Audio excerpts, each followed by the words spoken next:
Hi. Excellent. Greetings. Hello. Hello. Welcome to Birmingham. Thank you. Thank you. I had a good time yesterday in Birmingham. Where'd you go? I went downtown and I walked around. I went to the Casket Museum. It's very popular. Yep. Yep. You want to try the art museum? They didn't That's look that something comfy though. I was hoping to see one that was like actually was like calling my name, you know, like something I could like lay down and stretch out in. But they're like, you know what they were like? They were like first class seating in a major airline. They're all narrow. You have no room. You got plenty of leg room, but there's no shoulder and ass room. You know? You gotta have more, be able to spread out and comfy and soft, cushiony. That's what I like. So did Yondu have more room in his? Oh, indeed he did. I mean, Michael, talking about Yondu, of all the great characters that Marvel have given us, and particularly in the Guardians universe, Yondu seems to be just an instant fan favorite. Can you talk about what you love most about the character, and particularly the second film, the way in which James grew and developed him? Well, the second film was an absolute continuation of the first one. So, if you watch them back to back, it's almost as if, well, you could watch them back to back without any kind of issues. Like, oh, the first one was this, the second one was this. No.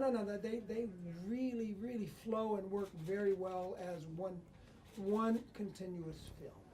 And I remember us talking about things in the first one, and you know, backstory and motivational things.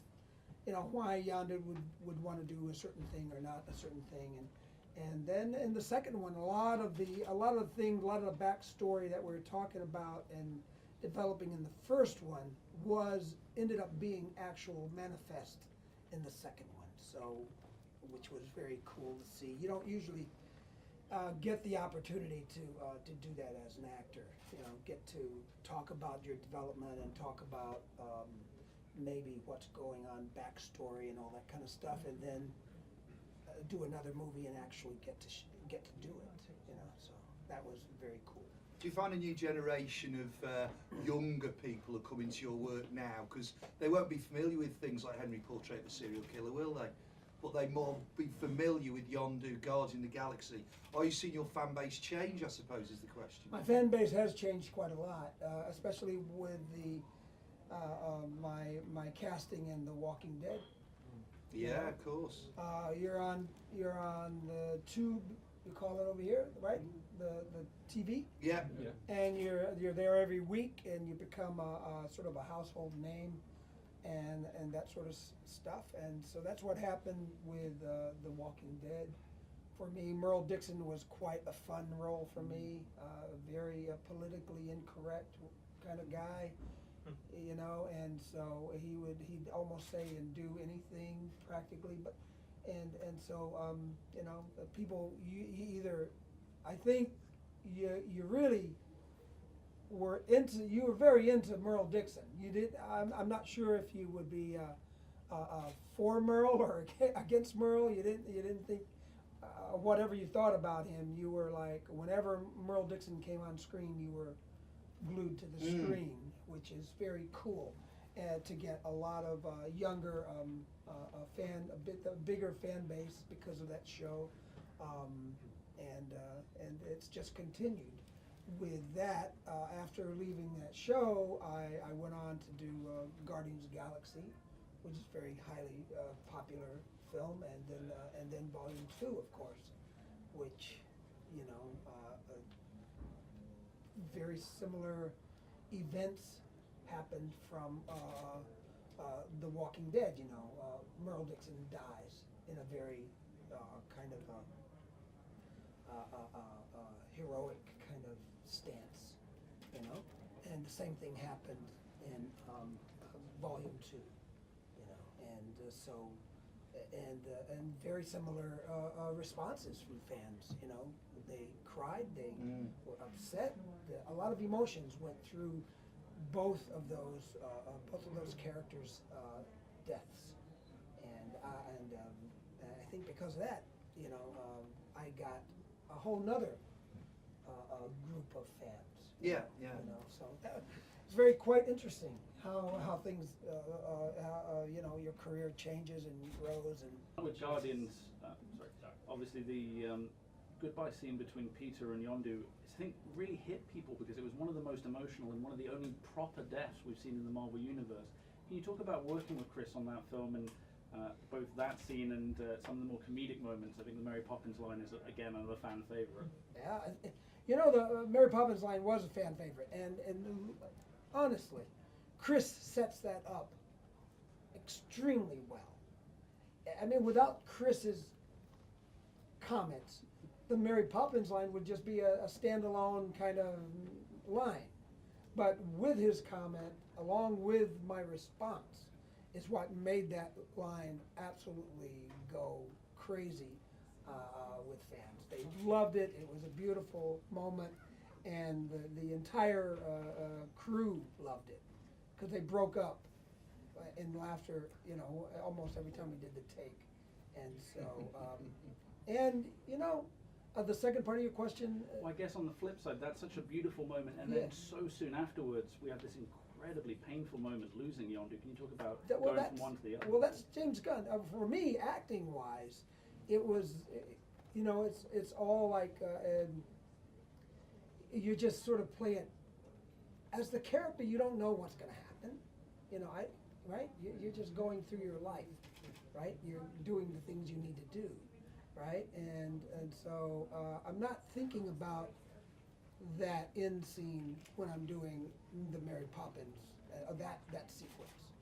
I try to keep it as simple as I can. I don't try to think about other things while I'm in the moment of that scene. The hard part with film work is that they film out of sequence. So I wasn't sure, even in the beginning of my career, you mentioned Henry, Portrait of a Serial Killer. That movie, I ended up doing that movie simply because I wanted to see if I could even do this film work. It just seems so strange to have to jump, do the ending before you're doing the beginning and all that kind of stuff. And you're flipping and flopping all over the place, right? And I wasn't even sure if I was going to be good at it or if it was going to be even rewarding for me as an artist, right? That must have been a big breakout film, Right. that even now, people of my era remember that. Yeah, how yeah. visceral it was as well. People do still remember that movie quite well, you know, and new people are seeing that movie now, which is very interesting to me. And but to finish with your question, I sort of take it a moment at a time, and yeah, so yeah, it was a beautiful sequence. It was written quite well. It was set up geniusly, and it made James Gunn makes it easy for the actors to be open and honest and real in the moment with his projects. Does I'm this mean you're very going to lucky. make an appearance in the new Mary Poppins? Good question. No, that doesn't mean anything like that. Did I say something that insinuated? No, I'm not in that movie. It's on Christmas Day, you know, it'd be a nice present. Unfortunately, you should have been. One thing that was beautiful to see in Guardians as well was you getting a chance to work with Sylvester again. It's great to see you guys on screen. How was that? We had a great little scene together, yeah. You know, if you remember in Cliffhanger, I was the one yelling at him. In this one, he was the one yelling at me. So it was just we just flipped a little bit. It was really great to see him. So going back to your earlier film career, you were in Mallrats. Did this kind of give you an inkling of your comic book, the size of the comic book industry and working on a comic book? Yeah. I knew the comic book industry is massive too.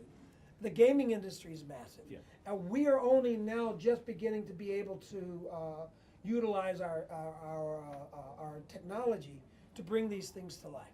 And it's only going to get bigger and better and sweeter, you know, because we're going to be able to do.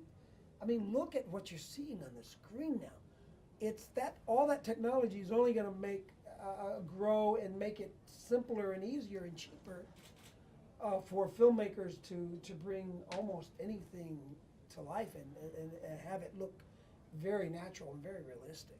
Oh, you're still afraid of chocolate-covered pretzels. Oh no, I've never been afraid of chocolate covered pretzels. As a matter of fact, on the contrary, I absolutely adore chocolate covered pretzels. I love them times. Did you leave a trail of blue paint all over the set?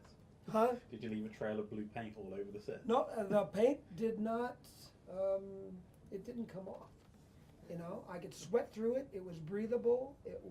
They took several months to develop the paint. I had 5, 6 layers of different shades, different colors of paint on me, and they would do airbrushing it on, and so it was really quite thin, and as I said, it was breathable, and it did not even. The first time I had it on, I went out and did a jog. I went out running around up and down stairs just to work up a sweat to see what would happen with the paint. You know? Did you get a lot of strange looks? Oh yeah, oh yeah. So it was, but it was still top. But it was still top secret. So I had to run around the back lot and stuff, and got a good sweat going, and technically it was beautiful. You know, I could sweat. I was sweating. The paint was not, you know, dripping or anything. It didn't come off, and it was perfect. It took about 4 hours all total, 3.5, 4 hours. Can we make this one, whoever it is, the last question, please, folks? Sorry, can I What if it's a bad question? Well, You then don't want to then end, we're all very you don't want to sad. end on a bad one. Go ahead. I think it's on you guys. can I just get you to cover that last point again, just talking about how long it was in the makeup? Sorry, just so we can use That's audio. good. Very good, very good. Well, the makeup for Yondu, as you know, we did 2 movies. The first installment, Guardians of the Galaxy, took about 4 hours, all total, with all the prosthetics, all the painting, and the wardrobe, everything about 4 hours. I was ready to go in 4 hours. We cut it by about 45 minutes in the second one, and I think we cut out one of the layers of paint and replaced it with a base layer of material that helped the removal happen quicker. So the base layer protected my skin, made this layer of paint on my skin, and it was, I don't know what it was made of, but it helped everything else come off easier. So we cut the time by 45 minutes to an hour. So it was, and the less time you're in the makeup chair, sometimes it gives you more time to prepare, get ready for the scene, get your wardrobe on, chill out a little bit before you go in and start working for the day. Yeah. How long was it to come off then? It took about an hour and a half to get off. Unlike a movie I did called Slither, which is another James Gunn movie. That was a 7.5 hour makeup. Yeah, and it took about 2.5 hours to come off. Yeah. One last question, a really good one now. How about the kids? You got a question? Can I really whistle? Thank you guys. Appreciate it. Thank you very much, everyone. Michael, could I very quickly ask you, I've got